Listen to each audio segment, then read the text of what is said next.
Welcome, guys, back to the Grateful Living podcast. Today, I'm thankful to have Maya Watson with me. Maya is the head of global marketing at Clubhouse. As the head of global marketing at Clubhouse, she leads the creator, partnerships, community, editorial, and communication teams for all marketing initiatives. Prior to Clubhouse, Maya was an executive at Netflix, leading editorial and publishing, and a longtime executive at Own Networks and Harpo Productions. Maya, thank you so much for joining us. Thank you so much for having me. I'm so excited to be a part of Grateful Living. Thank you. Of course, thankful to have you on. For the people that don't know you as well, can you take us back a little bit to the beginning, where you grew up, your family situation, what Yeah. type of kid you were, things like that? Oh man. Okay, so I am a Midwest kid. I don't really claim one state because I was like born in Michigan, spent like a bunch of time there, grew up in Minneapolis. Now my family lives in Indiana. I lived in Chicago. Like I'm just Midwest, born and raised. I'm the youngest of four. I have three older brothers. I used to say my family was like the Cosbys, but now that's like not appropriate anymore. Yeah. So like we can't say that.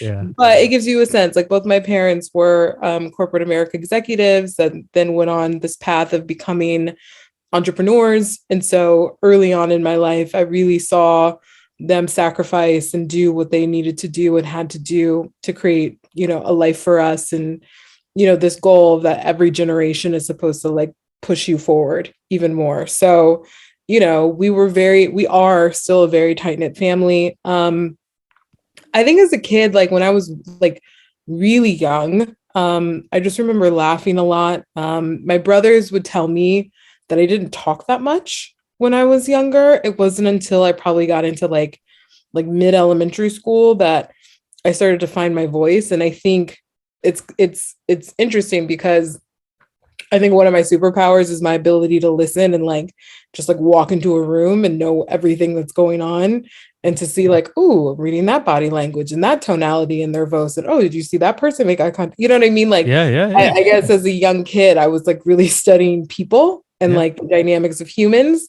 But then as I got older, as the youngest child, I became super rebellious. So I was equal parts an overachiever. Like I was captain of the soccer team, captain of the basketball team, managing editor of the newspaper, homecoming court, all these Yeah. things, and had very good grades, AP, all that kind of stuff. But then I also like raged at night. And so I would like throw parties when my parents were out of town. I would stay out late, break curfew, do recreational things that were not good at a young age. And so I had this duality to me of around like, I want to be good and I also want to like be free at the same time. So those were like two things that were Yeah. interesting. And then I think the third thing for me was always I've recognized this has been like a thread through my life is that when things happened at my school or things that like made me really upset or frustrated, I was a person who was like, we got to do something. Like, what are we going to do? And I remember there was like this moment where there was a lot of racial tension and happening in our school. And there was a big divide between the Black kids and the white kids. And I've always kind of felt like I was never Black enough for the Black kids. And obviously, I'm not white. And so I always talk about kind of like being the connective tissue between both. And so I remember, I think I was like a sophomore in high school where there was this like crazy thing happening. And I was like, I'm going to call experts in. And I got the permission of like the administration to host like this forum on race in my high school. Wow.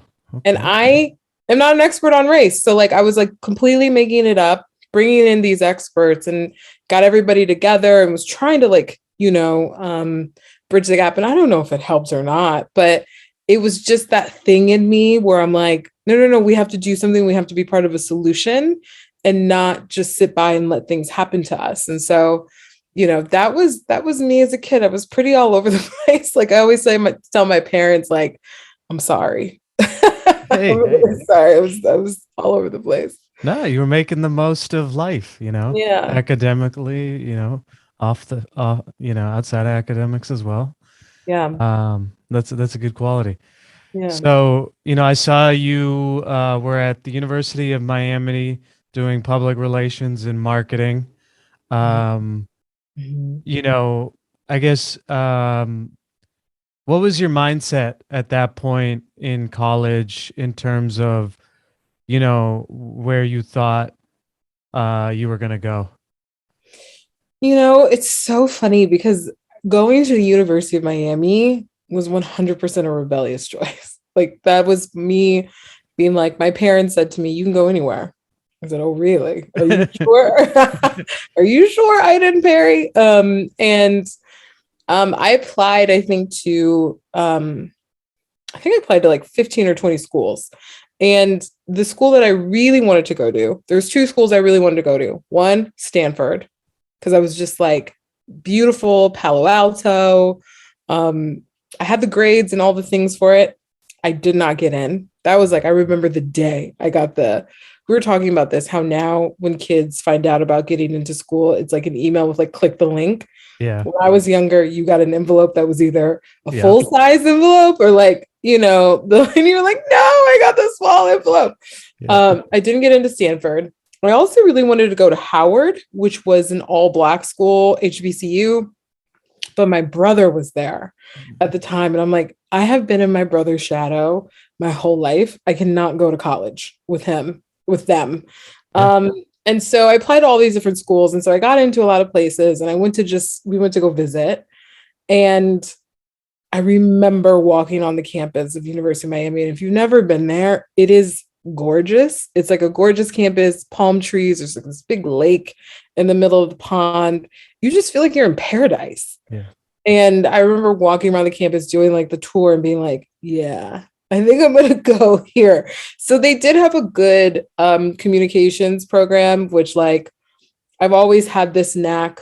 I wanted to be a magazine editor when I was in high school. So that's why I was really big in the newspaper. And I wrote on my like goals when I grow up. It was like to lead a production company or like a magazine or something like that. So Yeah. I was like, I want to get a background in communications and public relations, learn about advertising, marketing. My dad, everybody in my family had some experience in like marketing or sales. And so, yeah, I mean, my mindset when I got down there was like, I don't know a single person. And so it wasn't like I knew people from my school who were going to be there. Most people that I went to high school with didn't really go to school out of state. And, because they came from more of like a smaller town. And so it was kind of like a culture shock because Miami it is the South, but it's more like it's metropolitan. It is like culturally so diverse, so nuanced, so beautiful, so many different languages spoken. And it was a complete culture shock. And so I had a great time. I met this crew of girls really early on who became like my crew, and we were so tight. And so it was a balance of like going to class and, being interested in the classes while also being on South Beach and like and Yeah. like having that side of like, oh, we are going to the club. Yeah. And so we had a really good time. But for a lot of my first year in college, I actually got put on academic probation. And we did this thing, it was so dumb, where I ended up getting a double to myself.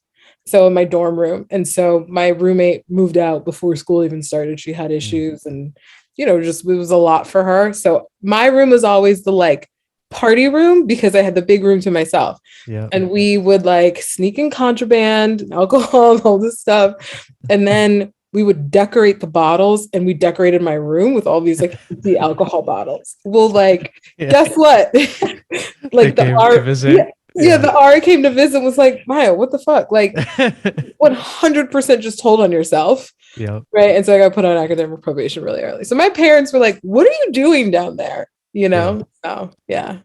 Yeah. And so I believe something big happened in 2005. Yeah, something very big. So I got pregnant with my daughter I found out my sophomore year.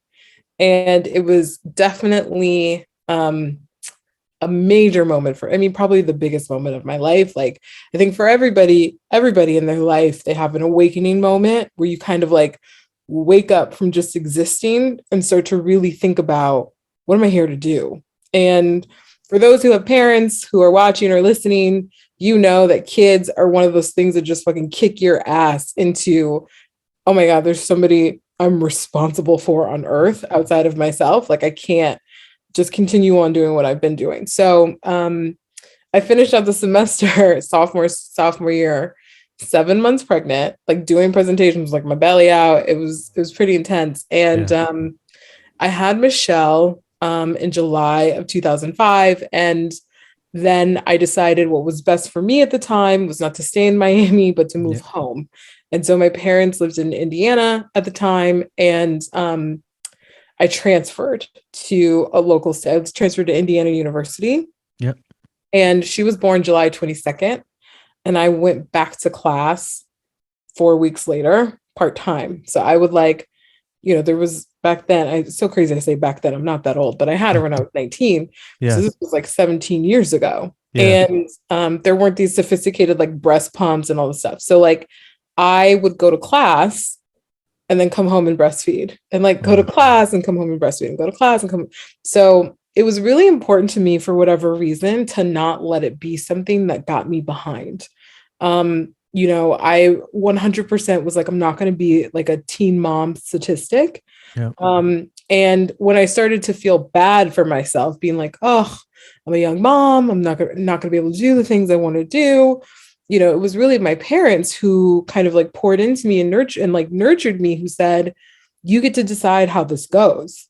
If you're going to walk around like a victim, then like that's how people are going to treat you. Like, you are going to teach people how to treat you. So if you come with the mentality that like you can do anything and that you're still going to pursue your dreams and still do all the things that are in your heart, one, that's good for Michelle, but that it's also something that like people will respond to you in a positive way.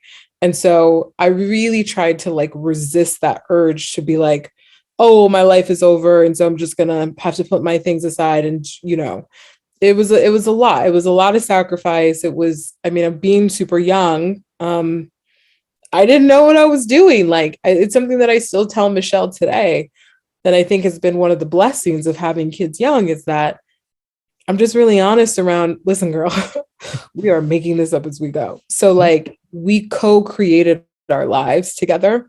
And now it's like, I'm so grateful, because I think about what my life trajectory would have been had that moment not happened, Yeah. And so that was really the moment where it's like, okay, Maya, time to get your shit together, time to get really focused about who you're going to be in this lifetime, and start to like put it into action and into motion.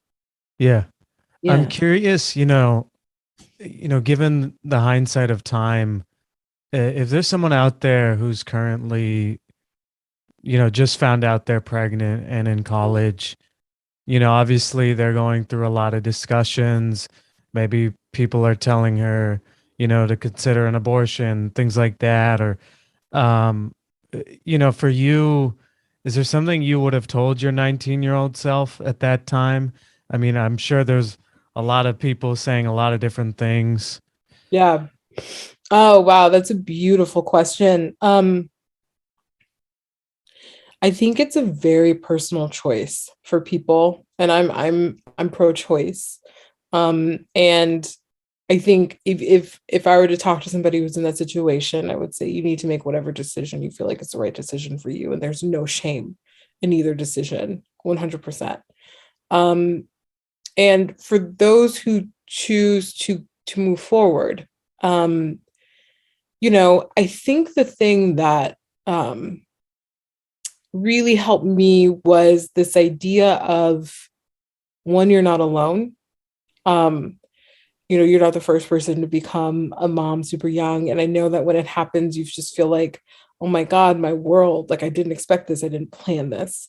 But just know that everything works together for your good. And this is happening not to you, but for you. And that you're going to be fine. And you're going to look back on this time and be amazed at all the things that you were able to do and how you were able to make it all happen.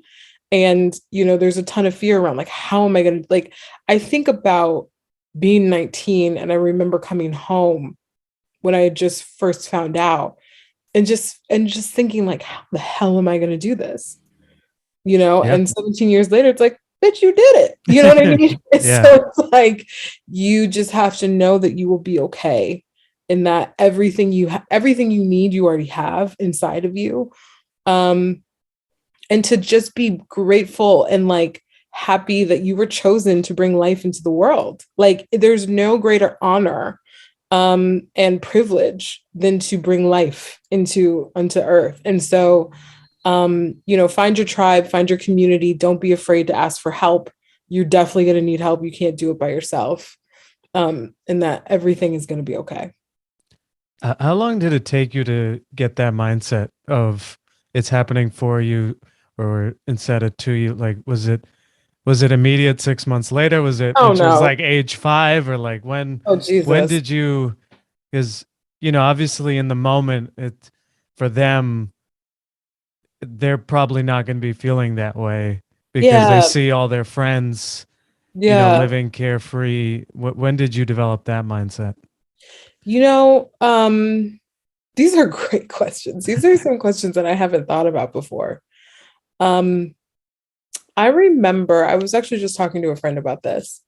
I've always kind of been the odd man out in my life because um, I've experienced things at different times, like what's meant to be the traditional time of stuff. There is no normal and there is no traditional. And so I think we have to reject that notion in society. But, when I was 19 and 20, like dealing with a newborn who's waking up every 2 hours, I was in a town at my parents' house. I didn't really know a lot of people because they had just moved there.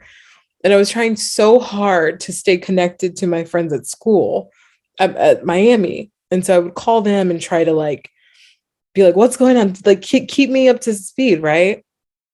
And one of them asked me in a call, like, have you lost your baby weight yet?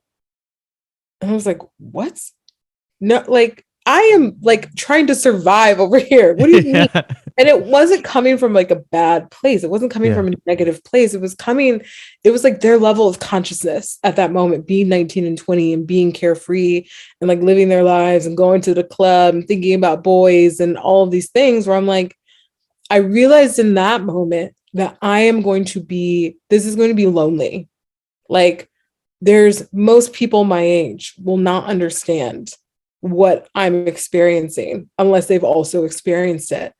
And then it was like when I started to get into work, there weren't other people at work who had the same experience as I did.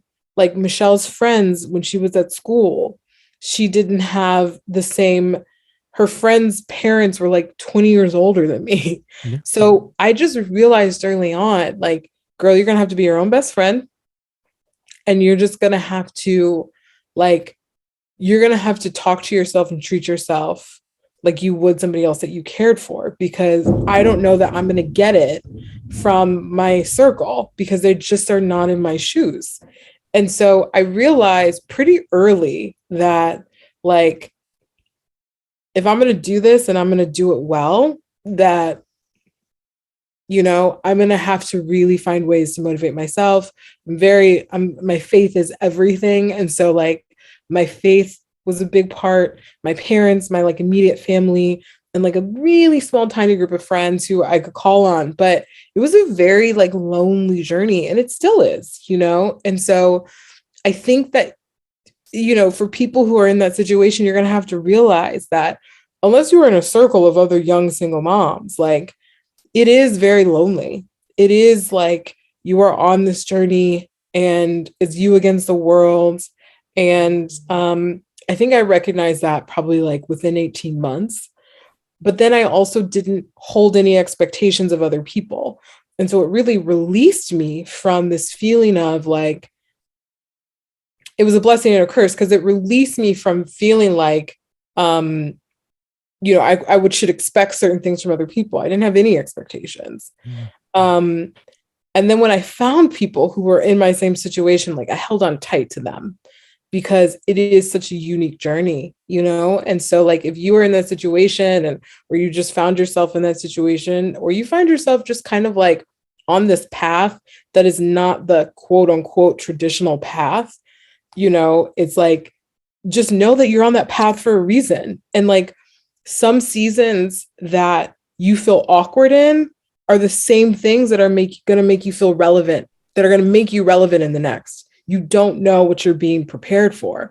And so for me, now at 36, as an executive at a tech company, like there's no way that I could be in my seat today if that didn't happen to me. Do you know what I'm saying? So like Yeah. you have to have faith in the journey and in the process that this is all happening to you, not or happening for you, not to you. Oprah said this all the time. Everything is happening for you, not to you. And if you can really internalize that, you start to ask questions around, I wonder why this is happening to me. I wonder what this means. I wonder what journey. And you start to live a life being curious about, oh, well, this led to this and that led to that, you know? And like, if you don't have that perspective, then it feels like suffering. And it's not, nothing is meant to make you suffer. It can sometimes feel like suffering, but it's really God leading you on your path to your destiny, in my opinion. Yeah. Yeah. Yeah. Yeah. I maybe should have ran this by you, but That's this came okay. to me, and if you don't want to answer, you don't need to. But you know, you mentioned the single mom part.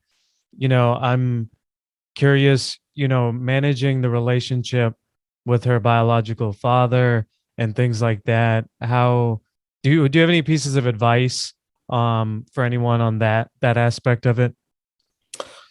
Oof. Um, so her biological father has been in and out of her life her whole life. There was a big period of time when he was not present, and probably it was like the big first chunk of her life. And, you know, I think that if you have the means, and whether it's through work, whatever, get yourself in some therapy to work through. Um, it's traumatic. It's very traumatic. I think becoming a parent at a super young age, especially if it wasn't planned. Um, the second thing is, I always made a commitment to myself, and I have no judgment of other people, but for me, I'm like, I'm never going to speak, even though he's not here. And I'm mad as hell that he's not here. And I wish that he was. And I'm just imagining him living his best goddamn life, doing his shit. Yeah. And I'm over here putting in work, having to be both parent. You know what I mean? Like Yep. there was definitely that feeling.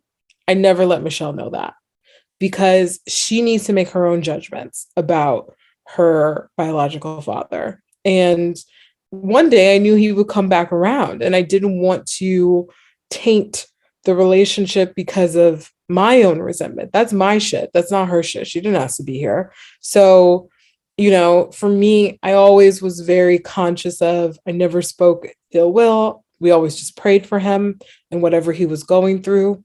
And now he's in her life, and like, you know, the relationship's not perfect. It's a work in progress. I think whenever there's that kind of you know, it's real like abandonment, you know what I mean? And so, you know, they're repairing their dynamic, but they get to repair it without any detriment from me. Do you know what I mean? Yeah. Yeah. And so I just really believe that, which is like, it's not my job to paint a picture of who he is. I don't know what he's going through.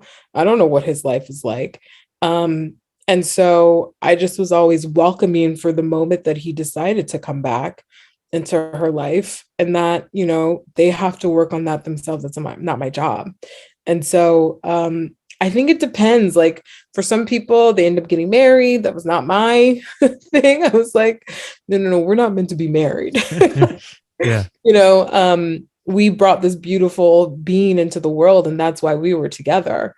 You know, and for others, it's like they may never have that relationship and they may never come back in their lives. And so regardless, like as a parent, I think you need the outlet to be able to speak openly and honestly and get your emotions on the table, because there is real emotions that comes with that. But I really believe it's not your responsibility to project that or share that with the child, because that's not, I just don't think that's fair to the other person, to the other parent. So That was my take on it.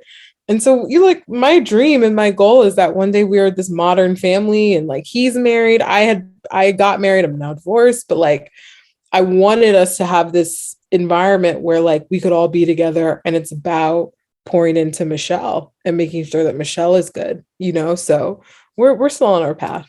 But that's really honorable, not to speak Yeah. ill of him I from never your side. did. I Yeah, never that's incredible.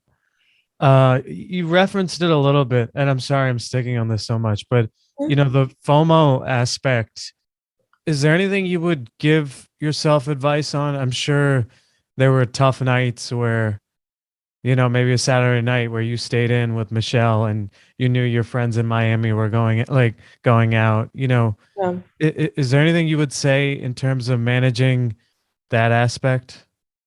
Whew. Um, you know, I was frustrated sometimes, you know, because you would hear about this stuff going on, or even when I transferred schools, you know, and my friends would be like, "Oh, we're gonna go to this thing," and if I couldn't find a babysitter, my family wasn't around, like you just couldn't go, and so there was this sense of freedom that got taken from me, um, and you know, I think that you just have to sit in it and know that that's okay, and that it's not going to be like that forever. And I was really fortunate that I had family and friends and parents who were like, no, go take a night out, like go do your thing. But it's different than just being able to move freely about the country and like do whatever you want to do. And so I think that one, you have to be able to find joy and happiness in the small things, you know, whether it's like watching your favorite show or, you know, just having a dance party in with your kid. Like, you know, you don't have to go out and about to feel like you're living life. And I think that's the illusion that somehow um, the grass is always greener, you know? Yep. So when you're a parent, you're like, oh, I wish I could just like go do my thing. And when you're not a parent, you're like, oh, I want to have kids. Like it's Yeah. but like we're always looking outside of ourselves to other people's realities, being like, I want that. And then when you get it, you're like, oh, it's not what I thought it was going to be, you know? So like the sooner that you can get clear and and like self-love, self-discovery, knowing the things that bring you joy and that it's not outside of yourself, you know, like it's Yeah. all internal, it gets better, you know. But I will say I will be an empty nester. I've decided I'm not having more kids. And I will be an empty nester at 38. And so like again, it's like most of my friends who are 37, 38, 39 are just starting to have kids. And it's like Yeah. that same cycle around like, well, I will be the fun Aunt Maya to come hang, and I'm the godparents of many children, my friends' kids, and I'm Yeah. like, but I will be on a boat somewhere because I I did my totally time. I've put in my time. Michelle's a good human being. Yeah. Like I've just always said, my goal has always been like, I'm just trying to raise a kind, compassionate, curious, like good human. And Yeah. if I do that, I don't care if she's got exceptional grades. I don't care if she like none of that matters to me.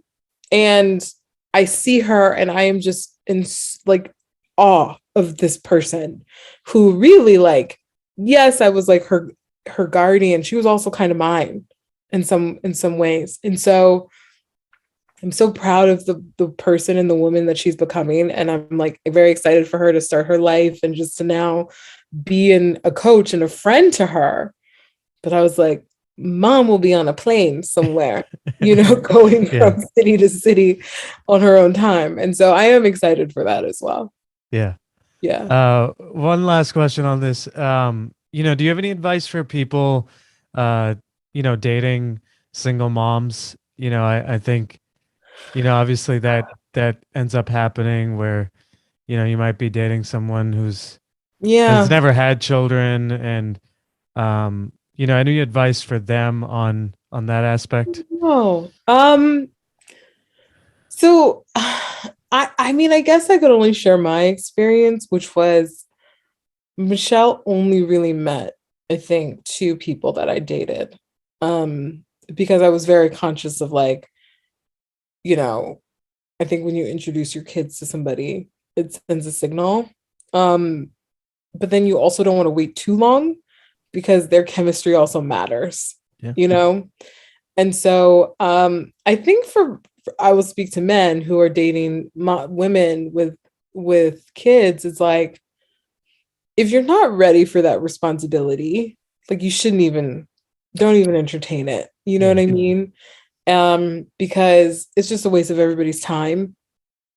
And it is a huge responsibility. I think in some ways being a step parent is like you're choosing to take on somebody else's kids, which is like super. I think it's beautiful and admirable. And so I would say just be thoughtful around who you bring around your kids and what you're modeling, because even though we think kids are really fucking sophisticated, and they're just people with less life experience. They're not kids. They're people who just haven't been on earth as long as we have. And so they pick up on everything, you know. So as clever as you think you're being, or Michelle would always call me out on stuff. And so I was just really thoughtful about who I brought around, and um, being really upfront with people too when you're dating. Like, it's not something you should hide, you know, like Yeah.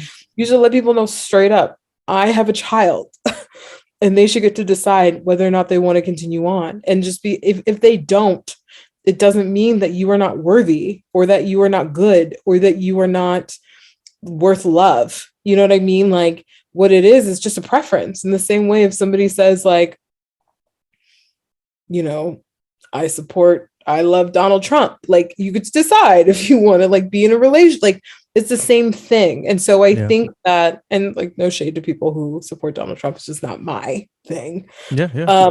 But I think it's that thing where it's like, if people choose not to be in relation with you, it's not a reflection of your worth. It's not a reflection of, are you good enough for love? It's just a preference for people. And so I was really, for the most part, I think pretty straightforward about that. And it's something that I was proud of, you know, and it's like, this is a big part of my life. So, you know, are you down for the cause or not? So we're open to the idea of this. And I think that's kind of like a best practice, is to just be really transparent from the beginning. Yeah. Yeah. Um, thank you for all the pieces of Yeah. advice and stuff like that. So 2005 to 2007, Indiana University, and then I see 2007 you joined Harpo Productions. Do you want Yeah. to talk about how you got that opportunity? Oh, it's one of my favorite stories because it's just like the blissful part of being young, that you don't know what you're doing. So yeah, I mean, I wanted to always work in entertainment and media. Um, it's just something that I consumed and just always thought that it'd be fun.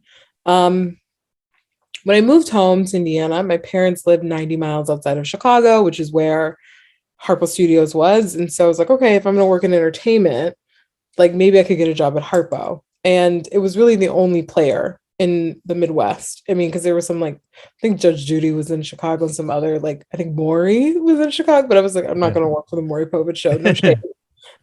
Jerry Springer, I think, was in Chicago. There we go. It's just like the high quality stuff. Yeah. So it was like Jerry Springer, Oprah. And Yeah. so I was like, I want to pursue that. And back in the day, 2007, 2006, this was really in 2006, there wasn't social media. Like Facebook was around, but there was no LinkedIn. So you couldn't just be like, oh, let me search Harpo and find all the people who work there and send them messages, right? Like there's the white pages. And so I just started calling the front desk, and nobody would pick up. And my dad said to me, why don't you just drive up to Chicago and like, you know, just go tell them who you are. And I'm like, Wow. first of all, I'm like nobody. I have like no experience, but okay. Yeah, you know what? I'm gonna drive up to Chicago.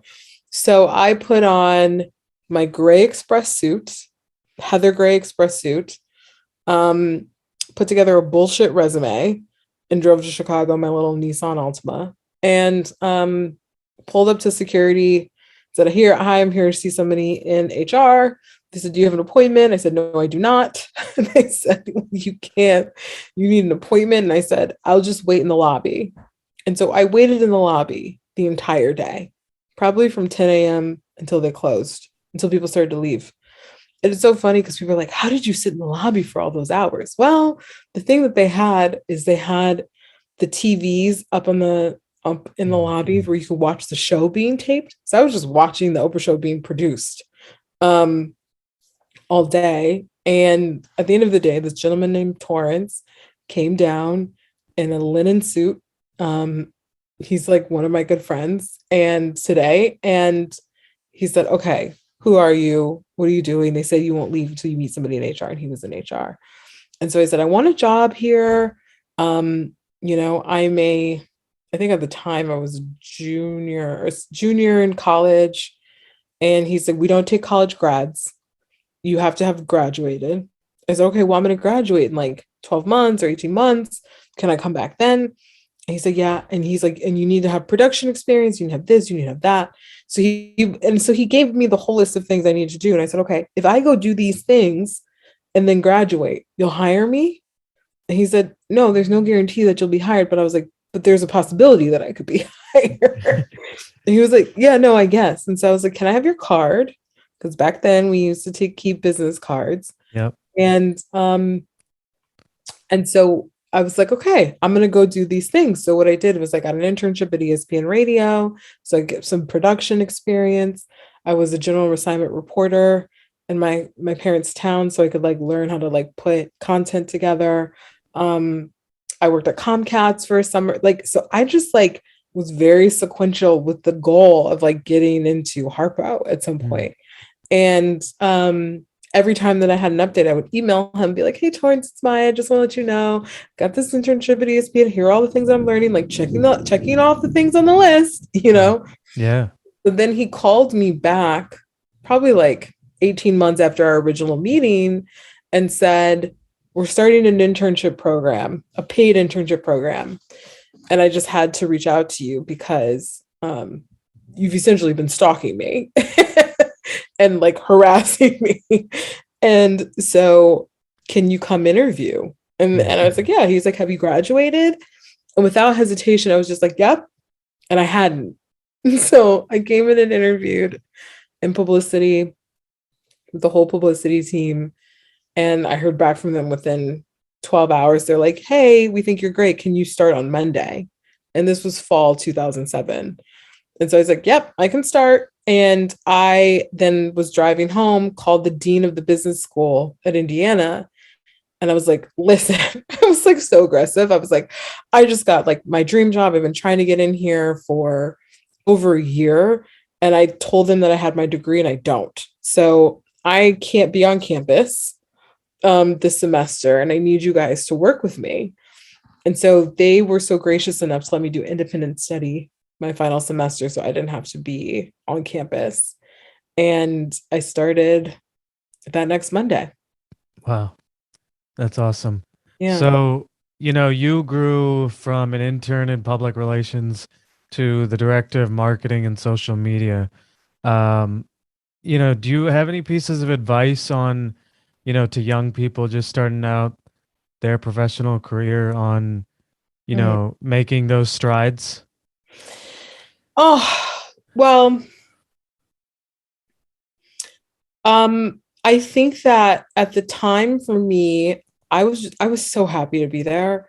It was a dream situation. Like it was like all my senses were going off and I just was like, this is the best thing ever. It was so exciting. It was so invigorating. I was learning so much. I was working with incredible people, so many incredible women, working for a Black woman who's like the most powerful woman on earth, in my opinion, one of the most influential women of our time. Yep. Just like soaking in all of the wisdom and just guidance. And they also had a lot of fun. And I mean, the way that I really, I moved up pretty quick. And I think that a big part of that was I just had this like crazy curiosity where I remember when we got into social media, we were in a production meeting and the Oprah show was not on Facebook. And this is 2008. Okay. And like, it wasn't a big deal at the time because not that many people are on Facebook, but brands were starting to get on Facebook. I was noticing that.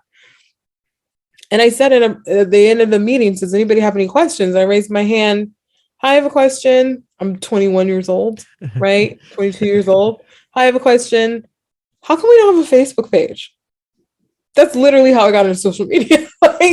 Was just raising my hand in a meeting and then all looking around being like, I mean, I don't know. That's a good question. Do you think we should be on Facebook? Should we be on Facebook? And I was like, I don't know. I'm just starting to see brands get into it. And I just feel like it could be an interesting like marketing vehicle, communication vehicle for us. And they said, great, why don't you do it? And so it was my side job for 3 years. Like it took 3 years for people to realize, oh shit, social media is like a real thing. And so I then started to just build the Oprah Winfrey Show Facebook page and ask the producers, can Oprah give a shout out to the Facebook page at the end of one of the shows? Because if she were to be like, follow us on Facebook, we'd get like a ton of like followers. And sure enough, they're like, sure, we can do that. Right. And then she does. And overnight, we go from like 1 million people to 10 million people on Facebook because she was reaching 20 million people a day. And so then all of a sudden, it's like, maybe we should do a show on Facebook. And so Mark Zuckerberg came, we did a show with Mark Zuckerberg, and he then sat with me and was like, let me tell you about how to use Facebook. I got trained on Facebook by Mark Zuckerberg. Like it was insane, you know? And then all of a sudden Twitter came around. And they're like, well, the girl who does Facebook, she should do Twitter too, right? Like, and like, they just kept throwing stuff at me. Oh no, Instagram's here. Maya, can you do And all of a sudden I had the expertise.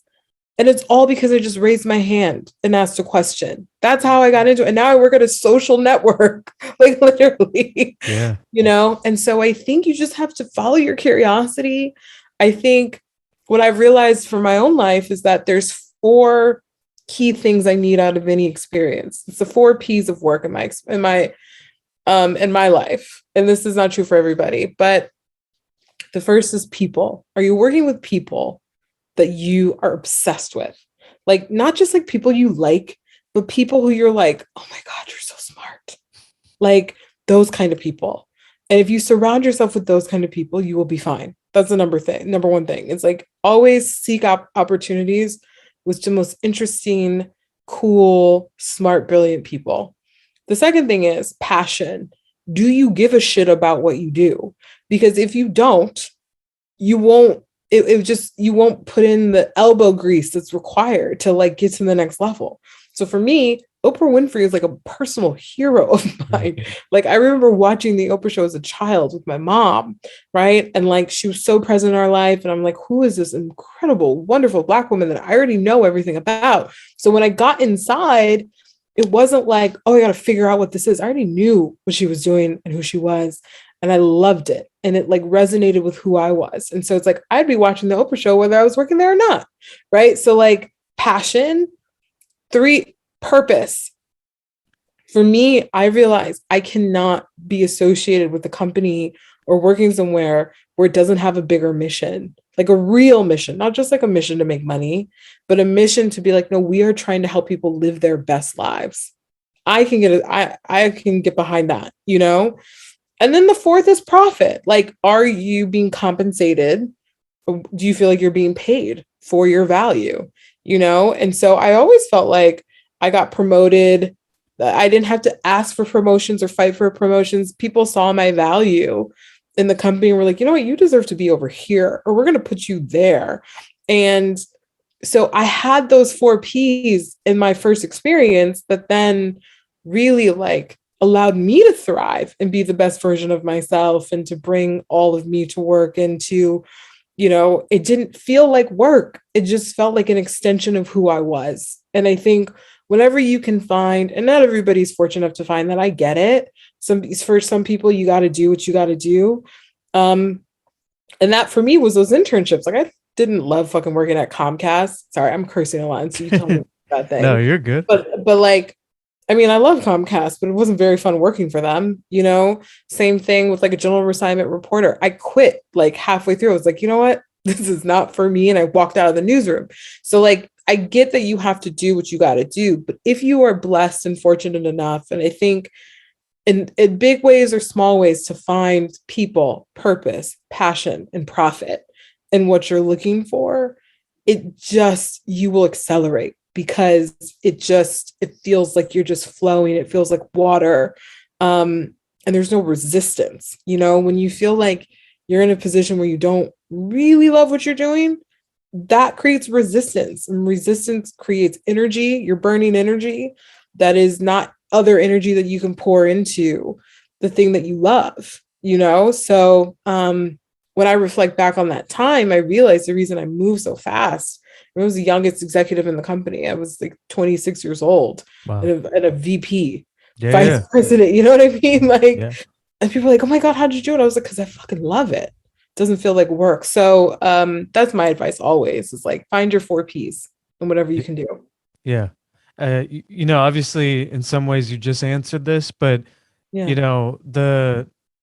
I feel like nowadays it's very commonplace to work at a company 2 to 3 years and then move to a new opportunity. Yeah. When I was reviewing and preparing for this interview, like you staying at a company for 8 years, it was almost like foreign to me because I haven't seen a lot of I resumes like know. that.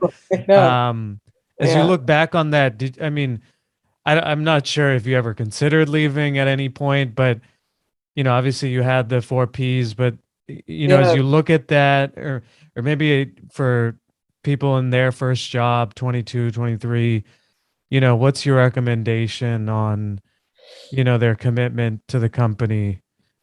I mean, I listen, my experience was, I was on the show from 2007 to 2011. It ended in 2011. So the show was only 4 years. And then it went from to the Oprah Winfrey Network, and then all these other things, like she did a partnership with Starbucks, and what we went on tour, we did all of these things, and so we kept reinventing ourselves, and so because of that, it felt like a new job. Um, so I don't know if it would just been the show the whole time, would I would have stayed, probably, because it was so fucking fun. But like, um, I am a builder. I think it's really important to know who you are in business. There are some people who are builders and architects. There's some people who are, um, you know, sustainers and optimizers. There's all different types of people in the world. You got to know you to know what works for you. And I think the reason that I was there so long is because we kept building new things. I'm a builder, I'm an architect. When I go into places and I either build something from scratch inside something, or even now at Clubhouse, it's like, truly, I was employee number 14, like truly building.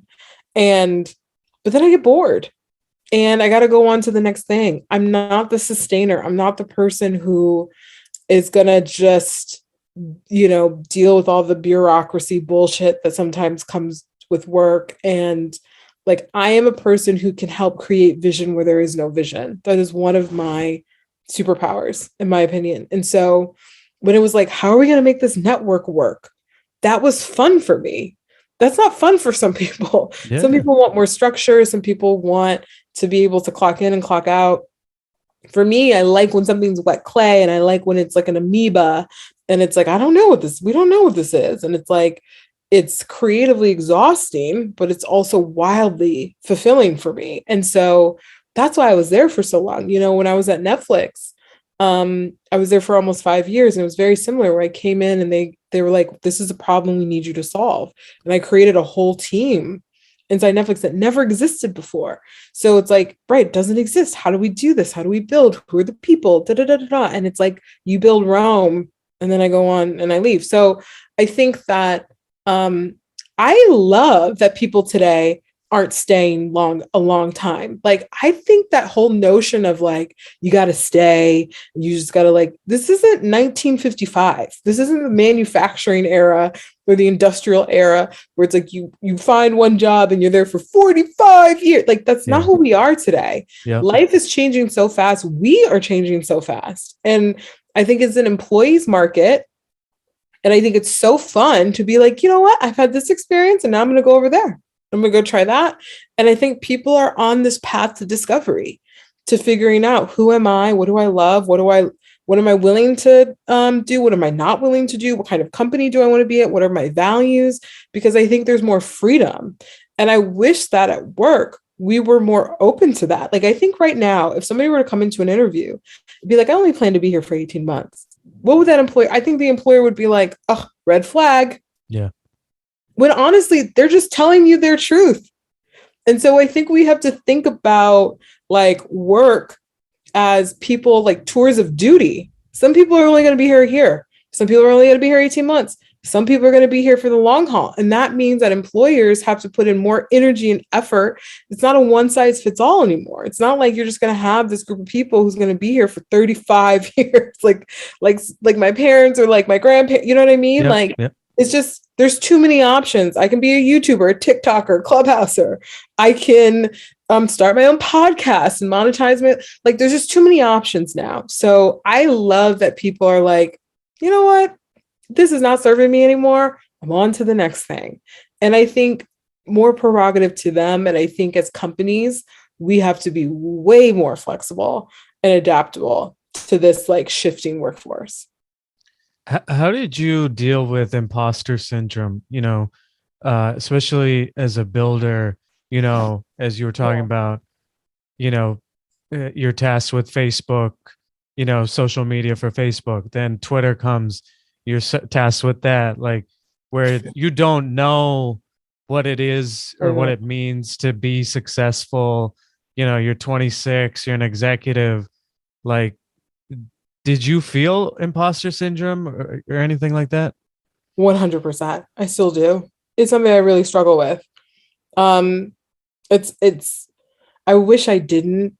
I wish that I was like, I could say to you, I am such a bad bitch. I can do anything. Like, I don't always feel that way, And so I think that I have mentors who really remind me. And I think like the more the more you work, the more you're in business, the higher up you go, you realize, oh, nobody actually knows what they're doing. So it's like, oh, you don't know what you're doing either, but you're sitting up with me as well. So there is some freedom in that. I think Michelle Obama said that when she was on her book tour, where she was like, I have been in every room with every world leader at all the tables. And she was like, and they don't know what the hell they doing either. You know what I mean? So like, there's this thing where people think, oh, well, she's had this kind of career and she must. No, I'm figuring out like everybody else. I will say that I had a woman, Peggy Panache, who was one of my mentors. Her and Harriet Seidler were my two mentors when I worked for Oprah. And Peggy, I remember this moment where she was like, I had this idea. I can't remember what it was about, but she was like, I'm going to bring you to this meeting with me. And I didn't realize that Oprah was going to be in the meeting. And again, I was super young, probably like 22, 23, 24, somewhere in there. And it was like my first time, like really being in like the boardroom, like truly boardroom, where there's like the big table and then there's like the benches around the big table. And of course I go in being like, oh shit, Oprah's here. So like, I'm going to go sit against the wall and just watch it. Like, I was just so happy to be in the room. Yeah. And after the meeting, I was like, this was such an amazing experience. And Peggy pulls me in the office. She was like, what the fuck was that? I was like, what are you talking about? And she was like, I didn't bring you into that meeting to be a fan, like to be a tourist and just be like, oh, this is so amazing. I brought you in there to contribute. And she was like, don't ever go into a room and never make your presence known. Don't you ever do that again. And that's just something that always stuck with me, which is like, speak even though your voice might shake, like even sometimes when you feel like you don't belong, say something like, make some type of like, like something, even if you don't know what to say. And that always sticks with me because oftentimes I'm the only woman, I'm the only Black woman, and I'm the youngest person in the room still today, and I think about that even today, which is like, walk into that room like God sent you there. because God did push you. For me, I believe God, I'm not here for just for shits and giggles and to be a tourist. I love that framing. Like, don't be a tourist of this, like contribute. And so sometimes I say stuff. This happened today. I was in a meeting. I said something. Everyone was like, that's a terrible idea. And I was like, oh God, I'm so dumb. Right. But like you get Yeah. over it and you start to build the muscle. And more often than not, like you're doing way more and way more influential than you think you are. And so I don't know that imposter syndrome ever goes away. And I think it's kind of mean to say, don't feel it. It's like saying to people, don't feel fear, because that's what it is. It's like you're 100% going to feel fear. It's how do you feel the fear, sit with that, and then still move forward. So that's kind of how I manage it. Yeah. Yeah. You've mentioned her, Oprah, obviously, for the last 30 odd years, one of the most powerful women in the world. I'm curious, do you have any stories that stick out for you in terms of working for her and being there for over 8 years? Yeah. I mean, I think that there's so many stories. I think the thing that I just love about her most, and I really do, like, I truly love her. And I think she's so special. And I feel like, how was I so lucky to be in that? I grew up there. If you think about it, I started when I was like 20. So I spent my 20s in the school of Oprah. So there's so many life lessons. I mean, when people show you who they are, believe them. When you give, use your platform for good. Everything's happening for you, not just, like, I could just keep listing the Oprahisms that Yeah. are just ingrained in me. I had two experiences come to mind that really stood out.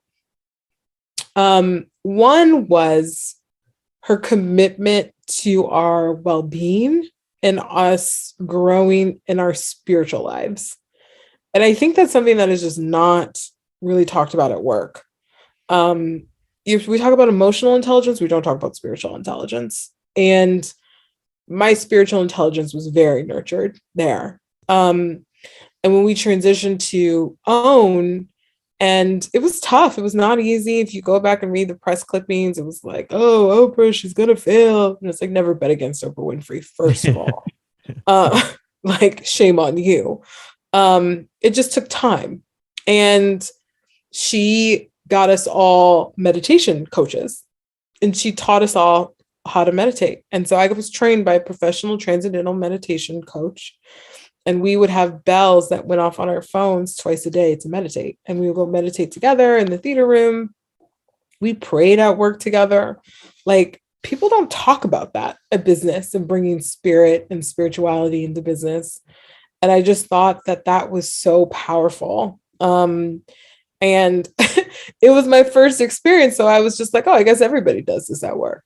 No, they do not. So, like, don't talk about prayer, you know what I mean, in other workplaces. But I think for myself, it's something that I've always kept with me and has just been a part of my life. And so I start my day with devotion, with like quiet time with God, meditation, whatever the thing is that just centers you before you go into the process.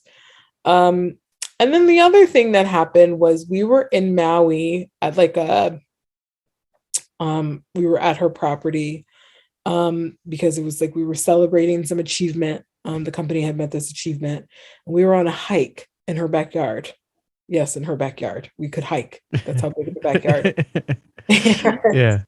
And I was completely out of shape. I'd been drinking, the night before, just hungover. So everybody was like going super fast this way. And she was right behind me, and she was like, Maya, let's go this way. And we kind of go off the beaten path. And it's me, her, and Sherry Salata, who was the executive producer and president at the time. And we got to this top of the mountaintop. And there's a picture of it on my, well, I archived this picture, but there was a picture where she put her arm around me. And it's like, you're on this mountain in Maui looking over all the stuff. And she said, I am a Black woman and a Black girl from the dirt roads of Kosciuszko, Mississippi. If I can do this, you can do this. And we just kept hiking. And I remember that being like, what the fuck was that? like this was one of those like, don't ever forget this moments. And I haven't, because it's like, no, it's possible for all of us. It's just, do you believe? Do you believe that it's possible for you, you know? And so I think about that all the time when I'm like sometimes pinching myself, or I'm like, oh, I can't believe I got the job at Clubhouse. Like, I am the head of marketing at Clubhouse, the fastest growing startup in the history of tech. But it's like, no, it's possible. And more is possible, and more is possible, more is possible. So like, that was one of those like life moments where you're just like, okay, this happened for a reason. And we just kept hiking. And everybody was like, where'd you guys go? You know, when we got to the brunch, and I was like, we just went down this path. But like, I always remember that moment. Yeah. That's Yeah. awesome. Well, I hate to end that sentimental and then ask. So obviously you became the vice president of marketing and social media, but in 2017 you moved on to Netflix Yeah. as their director of editorial and publishing, and also social media for U.S., Canada, Australia, and New Zealand. Um, you know, uh, I guess what was the mindset there in making this change? Um, and how was your experience? Netflix is where I felt like I became a corporate athlete. You know, like if Oprah was like the heart and soul, Netflix was the Olympics. Like it was just it was a different wavelength. And I knew that after working for Oprah for almost a decade, it just started to feel like I know her better than I know myself. And am I only good here? You know, like, or can I be good somewhere else? And so I was open to a change. And I've been really fortunate that every situation that I've been in, people have reached out to me. And Netflix reached out to me to come in and do this job. And I've been obsessed with, again, when I think about the 4 Ps, you know, passion, purpose, all these things, profit. With Netflix, I've been a DVD subscriber since the very beginning. I was hacking their system. Like I was scamming Netflix back in the day before I started working there. And it's like poetic justice that then like I ended up having to work there. But I loved their business model, and I was paying attention to what they were doing in entertainment and how they were disrupting the space. And it was like, God, what is happening there? And so when they reached out, you don't ever know like what you'd be willing to do or what the next thing is, but it felt like the right next thing for me. And they have this incredible culture. If you're not familiar with the Netflix culture memo, please everybody Google it. It is like one of the most incredible work cultures that's ever existed, in my opinion. So I love the culture, the people. They say, you know, they only hire A players, and A players hire other A players. So it's like it did feel like the Olympics of entertainment and tech. And I remember when I came in to the building, it felt like it was just vibrating on a different level. It felt like it was NASA of entertainment. It's like there's data scientists here, and there's engineers here, and there's, you know, like just the smartest people who, it was just a no bullshit like place to be. And so to me, I came in very insecure, again, the imposter syndrome, to be like, oh my God, am I gonna make it? I'm so scared I was gonna get fired. And that I wasn't gonna be good enough. But you know, what they asked me to do was I came in, yeah, it was 2017. I started talking to them in 2016. And the question was, how are we going to scale to 1,500 originals? Like, we are going to be the largest purveyor of original content on planet Earth. How are we going to market all those titles? Was the question. So it was what everybody was trying to solve. And so, you know, they had this incredible team of people, and you know, their culture is really this idea of freedom and responsibility. So you have the freedom to kind of do the job the way you want to do it. There are no rules. And it's really like a company of like 10,000 entrepreneurs. Like it's fascinating how it all works. And so I started to build a team there and came up with this really cool way for us to think about what if we were to build like a media company inside Netflix and we covered ourselves. And so instead of going to press isn't going to be able to cover all 1,500 titles. So what if we build our own lanes of distribution that were really curated and thought of ourselves as like a Condé Nast inside of Netflix, and let's build it. It hasn't existed before. And so I 100% had the freedom to do it. They were like, that sounds amazing. Go do that. And so we did, right? So my team went from 3 people to almost 100 by the time I left. And it was really rigorous around memo culture and scaling and globalization and accountability and feedback and leadership and development and high performance. Like, you know, they just expected excellence everywhere. And so that to me is really what it was, like iron sharpens iron mentality. And so I became just an athlete, a corporate athlete there. And I had never led a team before.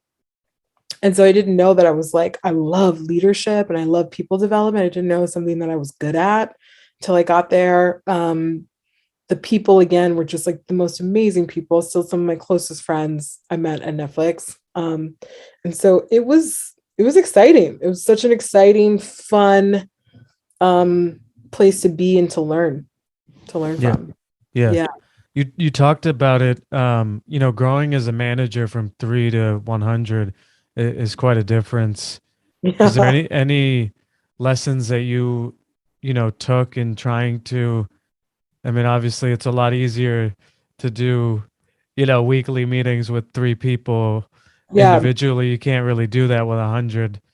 Um, Yeah. You know, I mean, I think that some of the things that I took away was like, the first thing is like I had to hire a team and build a team, right? And when I started to hire, I was always looking for people who was like, this, like what we were asking them to do is what they would be doing anyways. Like, I think that's such an important thing when you're hiring is like, one, is this the person the best at what they do? But also, if they didn't get paid for it, would they still be doing it? Because again, it's like it's an extension of who they are. And whenever something is an extension of who you are, it's just better, right? Because it's just flowing. It's like your natural ability, your natural gift. So like that was the first thing in finding that. And also like, can we build a team? I was thinking about the things that I would want and my own experience, right? And I think so often we kind of like look at things outside of ourselves, which is like, instead of being like, do we think this consumer will like this thing? It's like, well, do you like it? Like, always bring it back to self. I always brought it back to self, which is like, would I want to work with this person? Would I learn from this person? Would I be excited to like get up every day and be in the trenches with them? And that also was true for like the culture that we built. You know, my team was always known for having like almost like a subculture inside Netflix, because it was like, what kind of environment do we want? We get to make this up. There are no rules. There are no rules. There's only points of view. There are truly no rules in the world. But we all kind of like follow the rules. And it's like, whose rule? Who made that rule? Like, and all rules are meant to be broken. So like, how can we create something that we love? And so it was a very much a co-creation. Like, how do we want to move? How do we want to meet? How do we want to work? How do we want to celebrate each other? And we got to make it up ourselves. And therefore, everybody felt ownership in the experience. And I think that's why we always had this like really fun culture that everybody wanted to be a part of. I had very low attrition, very few people left, you know, and people inside the company wanted to work for my team because they're like, what the hell is going over there? It looks like they're having fun. It's like, hell yeah, we're having a blast. Like we're slinging TV shows and films. This isn't brain surgery. You know what I mean? So like, let's not take ourselves too seriously. You know, we get to have fun. Who gets to do this? Who gets to watch TV for fun and get paid and then try to convince other people you should watch the show? Like, that's a dream job, you know? So it's like, as long as we don't take ourselves too seriously, we hold each other accountable, we tell each other the truth, and we create the experience and treat each other the way that we want to be treated, this could be the best moment of our lives. And it really was. Like, I think some of the best work I've ever done in my career happened at Netflix. And so it was just whole blossoming, not just for me as a leader and an executive, but also just the work that we did is work that people still to this day engage with and pay attention to. And that idea of being an architect and creating, it's like we created the stuff that people still consume today. And so it makes me so proud. It was such an incredible work environment that built on itself, all the lessons that I learned from being under Oprah that I didn't even really realize that I had retained through pure osmosis, and just being able to infuse that in this environment. So it was a blast. It was so much fun. Do you want to talk about creating strong Black lead? Yeah, I mean, I think that was part of the goal was like, how do we promote all these originals? And so one of the hypotheses that I had was like, well, if we have only like the Netflix brand, social and digital properties, like it's not going to speak to people's interests. So what if we were to really be more audience first versus title first? And most teams in Netflix were title driven. So we were the first team that like, okay, everybody's going this way, we're going to go that way. And in order to, we wanted to pilot it with something and build a proof of concept. And so we're like, the insight was that Netflix was the biggest distributor of Black content in all of the entertainment space, but consumers had no idea. Consumers still felt like BET, ABC, Fox were like the biggest storytellers of Black stories. And it's like, that's not true. Netflix is like 4x, 5x that. And so we're like, how can we tell those stories? And so we came up with this idea around, we're going to build this vertical that's just all going to be about targeting the Black audience, speaking to them in their language, and just only about the Black stories on Netflix. And so the way we came up with the name is the Black employee group there would host these recruiting events. And they had these notebooks that said Strong Black Lead on the notebooks. They had t-shirts that said Strong Black Lead. And like people would come to these events and not even want our business cards. They'd be like, where can I get that t-shirt? Like, I love that shirt. And so this was such an insight to me that like people wanted to wear Strong Black Lead, which means you want to wear something. It's like, oh, that really speaks to you. So that's how we came up with the name. We're going to call it Strong Black Lead. We're just going to do storytelling to the Black audience. And it took off. Like it took off immediately. And I remember people felt like, is this even a Netflix account? It feels like just a fan account, which was like, to me, the highest honor, which is like, it didn't feel corporate. It didn't feel promotional. It just felt like somebody who was like, who was Black, who was tapped into culture and was connecting it back to Netflix all the time. And so, we did this big campaign, Great Day in Hollywood, which was like very well-known campaign. Probably the best campaign I've ever done in my life. I don't know if I'll ever do anything better than that, maybe. But it was so successful. It was the most successful thing that Netflix marketing had done in years. And they were like, okay, this is a great proof of concept. Go build out everything else. So we had Netflix as a joke, Netflix film, all these different things, and started hiring. That's when the team went and grew exponential, because we shown that not only is this good for Netflix, it's great for the brand, it's reaching new audiences. Those audiences are signing up for Netflix. And they're retaining, and it's different. No other studio had ever done anything like that. And so again, it was just like, let's just see if we can make something up, and we did, and it worked really well. Yeah. All right. So Maya, we've talked about the journey, with Harpo Productions and Own Network, Netflix. Finally, what people are probably expecting, Clubhouse. So you are the head of marketing and have been since March of 2021. Do you want to briefly just talk about, why you made that change? Obviously, Netflix is an established company. Clubhouse at the time was, a startup, and, your mindset going into that. Yeah, no, I mean, it's been a really fun adventure. I've been really fortunate, I think, to have been at incredible companies and work for incredible people. And, I think as I evolve in my career, you get to know yourself better, and you start to understand like what your what your skills and your like core skill sets are. And I think what I recognize about myself is that I'm a builder and I'm more of an architect. I'm not the sustainer person. I get bored with that pretty easily. And so after 5 years at Netflix and having a great run, building this incredible team that did all of this great work, I was getting that itch, you know what I mean? For like, what's the next thing? I'm also the kind of person who like, I put in my notice before I had a job. You know, if you ask my dad, he's like, what the fuck are you doing? Um, but I really believe like in order to make space for the new thing, you have to create the space. It's like if you were in a living room with furniture, you can't move in furniture in your existing furniture. Like you got to clear out the space. So I put it in my notice and decided, okay, we'll see what comes to me and just what feels right. And I was actually talking to another company.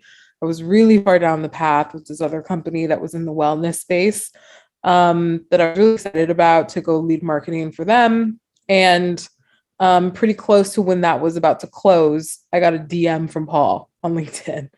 And I think you have to like realize the context here, which was I had started using Clubhouse in the fall of 2020, like many people who, you know, in the middle of the pandemic, it was definitely like a refuge. And I also saw the potential of like this incredible community based on voice. And so I had told my team at Netflix at the time, like somebody needs to start to focus on our Clubhouse strategy because it's going to be really important long term.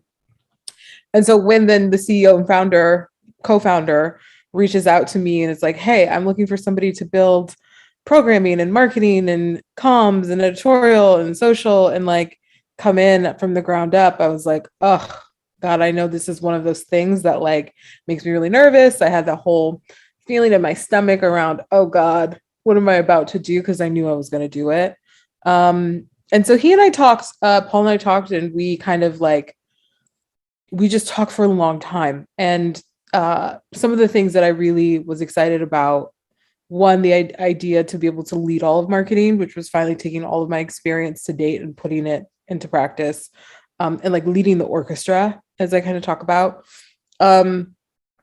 This idea of actually getting to build from the ground up. So it's like, what happens if you get to design a company and the culture and hire the initial people and really leave like a true legacy?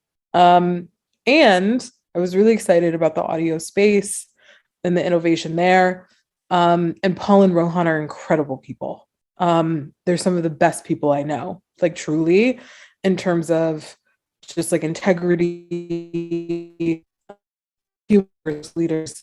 And so I was like, this feels right, you know? And so I jumped in head first, and it has been a ride.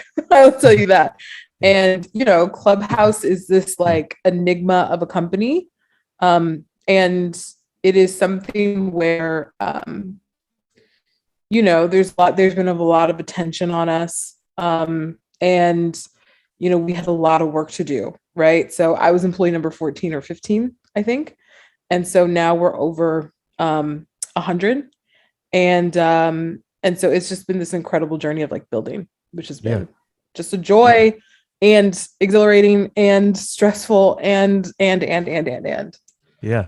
Yeah. You know, you're speaking about it right there at the end, but you know, as the head of marketing, you know, how do you set the goals for Clubhouse in terms of what success is? Is that something you and Paul and Rohan kind of come together? Is that something you set in terms of, you know, number of users, growth, or you know, in US and internationally, or how are you like there's so much that you could do.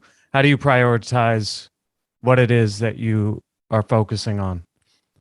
Yeah, I mean, I think it comes in phases and sequences, right? So I think when you're building something, and this is my first time really being at the ground floor of something, truly. And so when you're building something, there's sequences. And I think a year ago, the most important thing was hire people. Like we need bodies in the building, Yeah. you know? And so it was like, okay, then you start to think about what kind of people do we need? What kind of profile we're looking for? The job is going to change 1,000 times, right? Because like as we continue to grow, Clubhouse continues to evolve. the molecular structure changes every time there's a new product feature, a new person, a new hire, a new community that joins. And so you really need people who are going to be able to be adaptable and flexible and, just like ninjas, really. So I was like, we're going to hire the Avengers of marketing. It's kind of like what I said, which was probably like my first thing to do in marketing was to hire the team. And then once we started to assemble the team, it was, we never wanted to be an exclusive platform that was invite only. So how do we get ready for Android? How do we get ready for general release?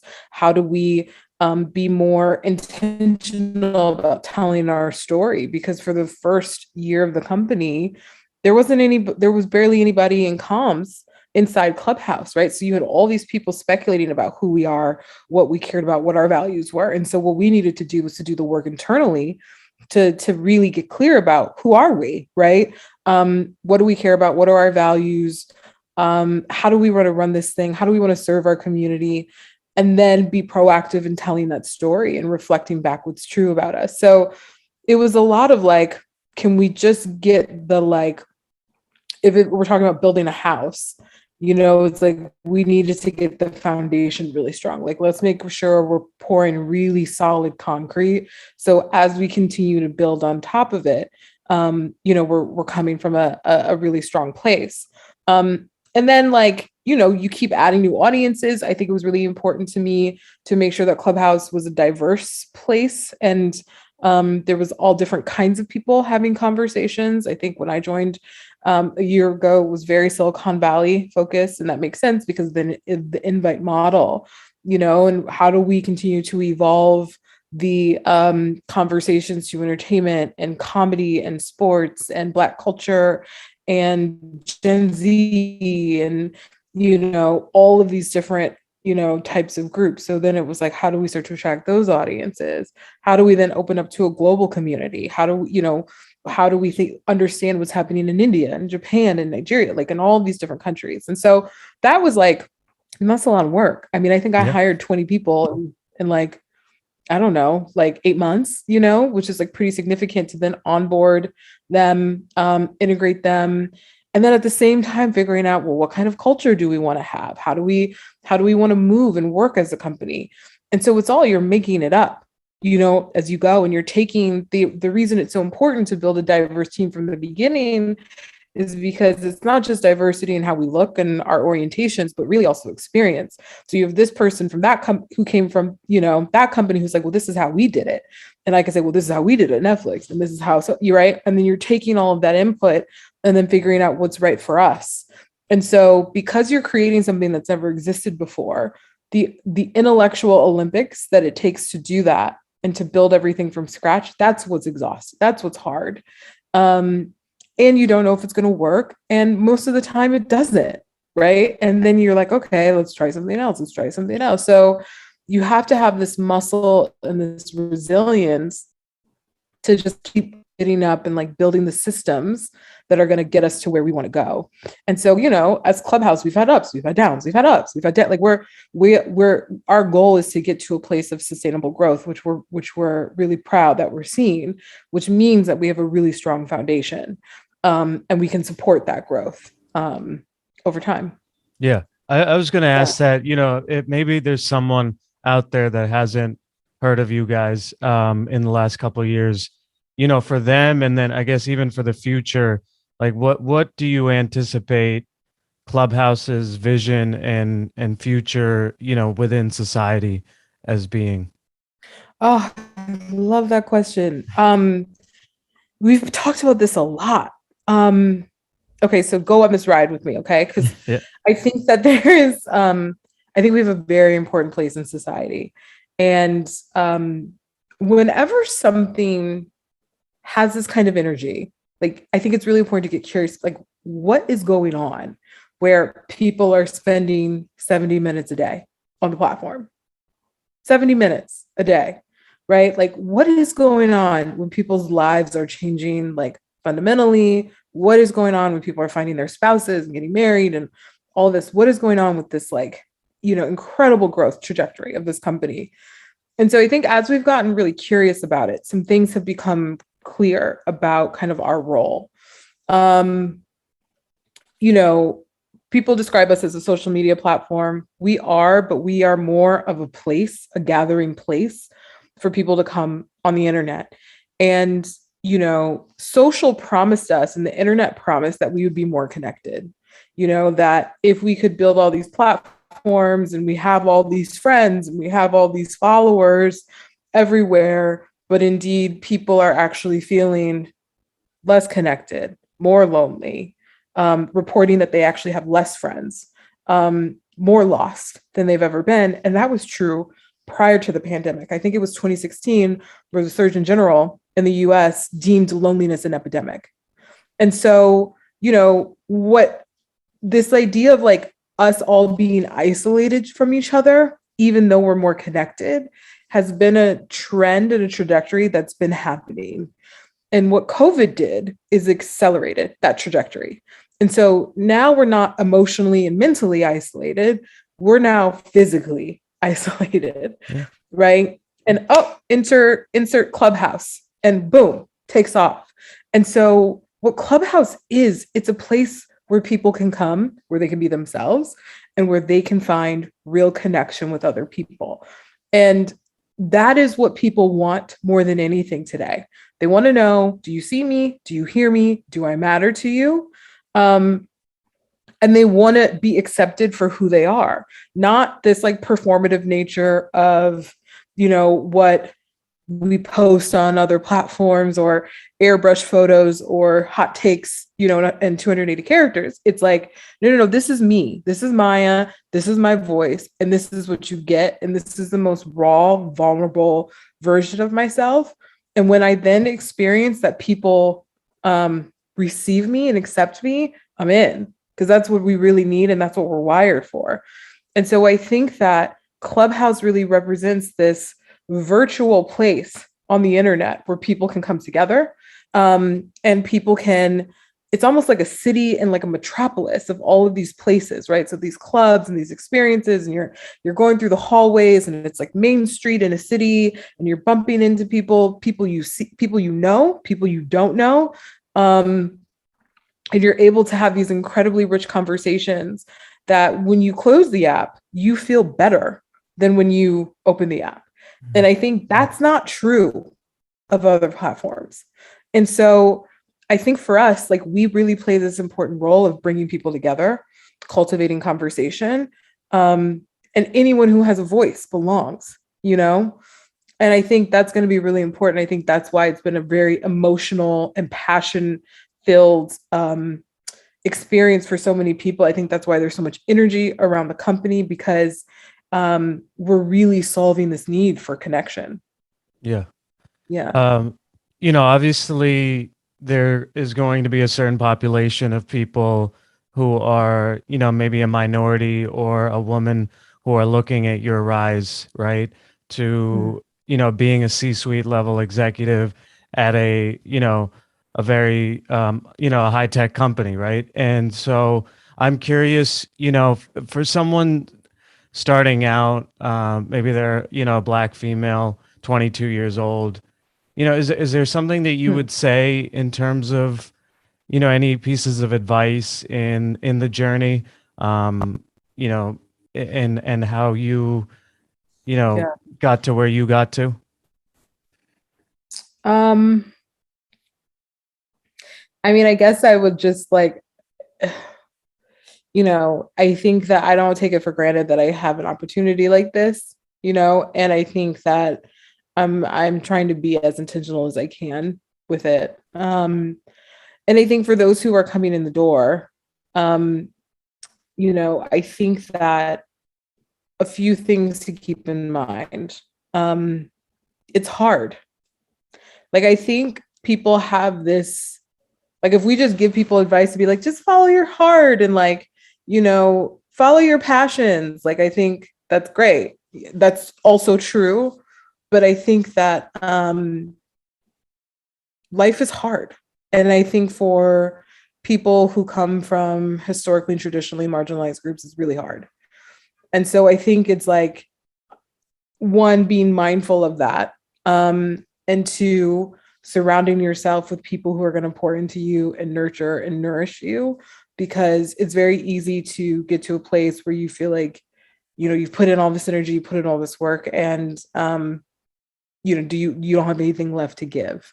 But I also say that, like, God made you who you are for a reason. And wherever you are and whatever you're doing, like, take up space and like kick down that door, because it's not just about us in this moment. Like, it is about everybody who came before us.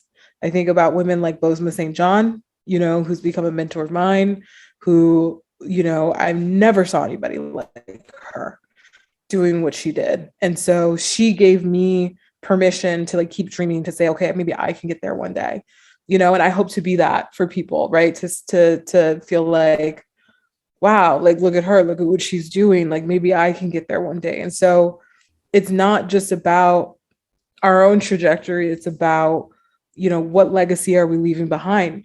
You don't have that much time on earth. Like, I've been really fascinated by this idea of time. I read this book recently. It's called 4,000 Weeks, which is the average person lives 4,000 weeks. 4,000 weeks doesn't sound like that long. Yeah. That's 76 years. But for whatever reason, when you say 4,000 weeks, you're like, holy shit. Like, did I like the week I had this week? And, I'm calculating where I am in my weeks. And it's like, don't waste your weeks, doing things with people at jobs, that you don't really want to be at. Like, you have a moment in time. This is a moment in time for all of us. And it's like, what are you going to do with your time? And if you're not in a position or a place where you feel alive, that you feel excited, that you feel like invigorated, and on the path to your purpose and your destiny, like, don't waste your time, and I think I was really fortunate to get into it really early, and kind of get on my path. I didn't have time to waste because, I had my daughter super young, but I think that that would be my advice, is like, do the things, follow the things that make you feel most alive. Yeah, that's awesome. Well, Maya, I want to be respectful of your time. So, as we look to wrap, um, is there, we talked about a lot, from your college days to where you are today.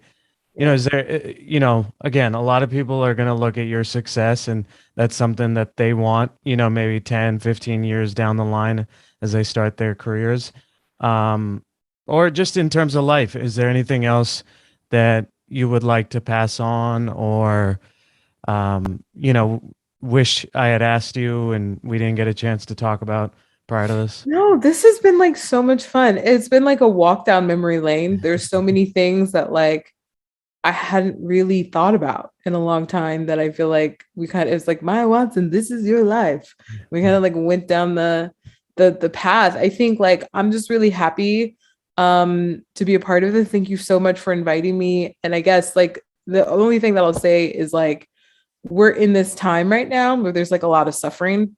And I think it's really hard for people. Like, I saw this Instagram post where it's like, the reason you're feeling overwhelmed is because there's social unrest, like in climate crisis, a war, global pandemic, social unrest, like, and so I just want everybody just to be a little bit easier on themselves, like, this idea of like not wanting to compare yourself to others, and just run your race, take your time, be good to yourself and be good to others. Like, I think we just need it so much right now. That's an awesome way to end. I just want to just acknowledge, or before I do that, if people want to support you or Clubhouse, what's the best way to do that? Okay, so one, download the app in the App Store or Google Play Store. Follow us on socials. We're just at Clubhouse on TikTok, LinkedIn, Twitter, and Instagram. And if you are on Clubhouse, like, share it with a friend. Send it around and bring more people into our global community. Awesome. Well, Maya, I just want to acknowledge you. It was incredible getting to talk to you about both your professional and personal journey. You're going to, I mean, you already are, but for people that didn't know, you're going to be an inspiration to, a lot of moms that are quote unquote young, when they become a mom, a lot of single moms, and just, for, as we talked about, just uh, anybody really, but obviously for minorities and women especially, just the ability to see the rise of someone from an intern to the VP at, the own network, at 26, and then to go on to Netflix and now Clubhouse. It's an incredible journey, and I appreciate you giving your life wisdom and things like that to us. So much. So much fun. So much fun. Thank you so much. Thank you.